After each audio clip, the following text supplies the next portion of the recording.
ହରିହାଟ ଅଷ୍ଟପ୍ରହରୀ ରାମ ସଂକୀର୍ତ୍ତନ ଦୀର୍ଘ 19 ବର୍ଷ ଧରି ନିଜ ପିତାଙ୍କ ଶ୍ରାଦ୍ଧ ଦିବସରେ ପାଳନ କରି ଆସୁଛନ୍ତି ଅବସରପ୍ରାପ୍ତ ଶିକ୍ଷକ ନାରାୟଣ ଚନ୍ଦ୍ର ଦାସ। ଏନେଇ ତିର୍ତ୍ତୋଲ ବ୍ଲକ ଡଗରପଡ଼ା ଗ୍ରାମରେ ନାରାୟଣ ଦାସ ସାରଙ୍କ ଗୃହ ହୋଇ ଉଠିଛି ଉତ୍ସବ ମୁଖର। ମୁଁ ନାରାୟଣ ପ୍ରସାଦ ଦାସ, ଗ୍ରାମ ବୁଦ୍ଧି, ଆଜି ଡଗରପଡ଼ା 19ତମ ଶ୍ରାଦ୍ଧ ଦିବସ ବାପାଙ୍କର।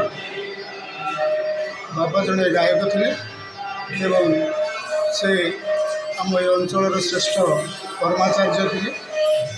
ତାଙ୍କରି ସ୍ମୃତି ରକ୍ଷା ପାଇଁ ମୁଁ ବାର୍ଷିକ ଅଷ୍ଟମ ନାମଯଜ୍ଞ କରେ। ସମସ୍ତଙ୍କୁ ଶୁଭେଚ୍ଛା, ସମସ୍ତଙ୍କୁ ଶୁଭକାମନା, କୃତଜ୍ଞତା ଜଣାଉଛି ସମସ୍ତଙ୍କର ସାହାଯ୍ୟ ପାଇଁ। ଧନ୍ୟବାଦ।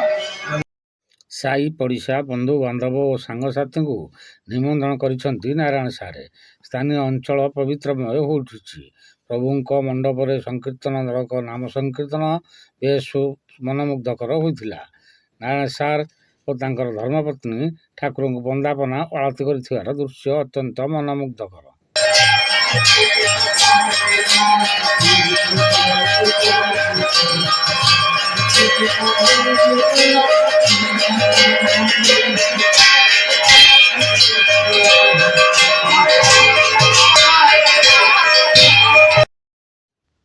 Report Odia live bureau Tirtol.